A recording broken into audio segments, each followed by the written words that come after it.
light mist hung over the water surface of the river. Night birds chirped out of the darkness, and cicadas chirped along with them. Twilight is a great time to go fishing.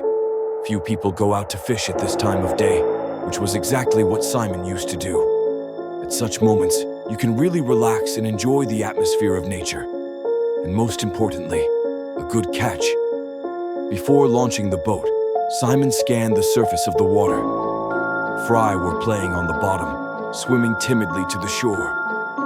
Lightly touch the transparent surface, and they will run in different directions. The boat was moving now, and Simon jumped in and swam deeper into the river. A light breeze blew at his back, causing hundreds of goosebumps to run down his spine. The guy shivered, pulling my warm jacket tighter around me. When he was well out of the water, Simon took up his fishing rod. I didn't have to wait long for the first pass, and the fish took a bite of the baitfish after a couple of minutes. A good old worm with a special supplement always helps. The second time I threw it, this time I had to wait a little longer. Fishing went with a bang. Half the bucket is already filled, and another one is ready. Simon got excited, forgot about the time, and not only that, he was so caught up in fishing that all he could think about was the fish and the river, which had no end in sight. He didn't even notice when a strange-looking fish swam up to his boat. Very large size, roundish shape, and angular sides, and the head, it looked like something human. As soon as Simon looked over the side to wash his hands, the strange fish swam away.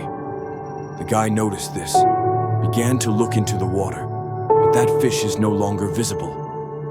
She must have shown herself, he thought, taking up the fishing rod again. And as soon as I threw it, this fish suddenly jumped out of the water, clinging to Simon's hand. The boy screamed, grabbed the creature by the tail, and pulled, but it wouldn't budge. The teeth were so deeply embedded in the flesh that it was impossible to tear them off. I had to use my fists. A few blows sent the fish flying off my hand, hitting the side of the boat and sinking into the water. Blood flowed freely from his hand, trickling onto the surface of the water, thereby luring even more of these creatures. Simon clutched the wound tightly. It wouldn't stop the blood, of course. I had to sacrifice the sleeve of my jacket so that the bleeding wouldn't bother me anymore. It remains only to choose from here.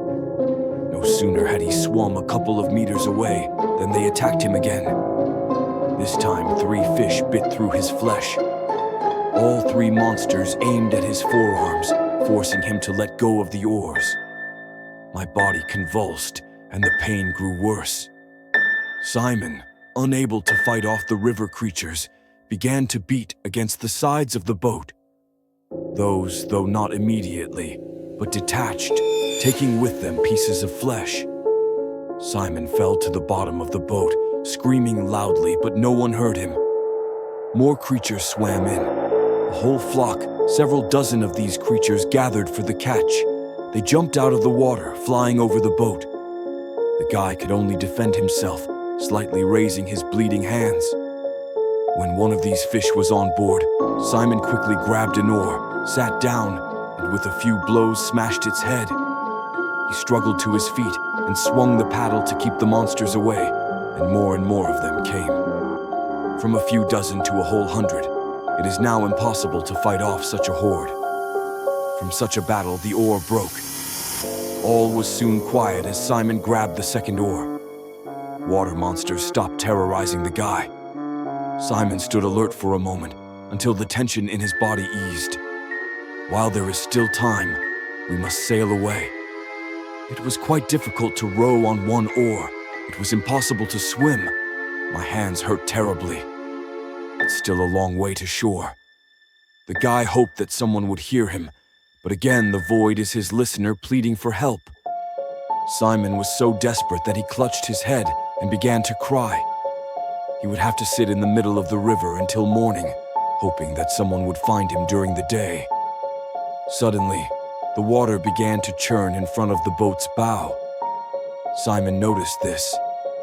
Each time the bubbles became larger, a small wave appeared in that place and headed towards the boat. increasing in size.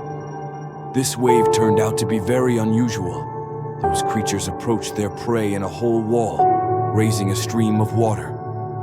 Simon covered his face with his hands, even though he knew it wouldn't do him much good. A wave of their river monsters covered him, swallowing him up along with the boat. Two fishermen found the guy's body floating on the surface of the water the next day. They noticed his gnawed, scarlet back with a protruding spine.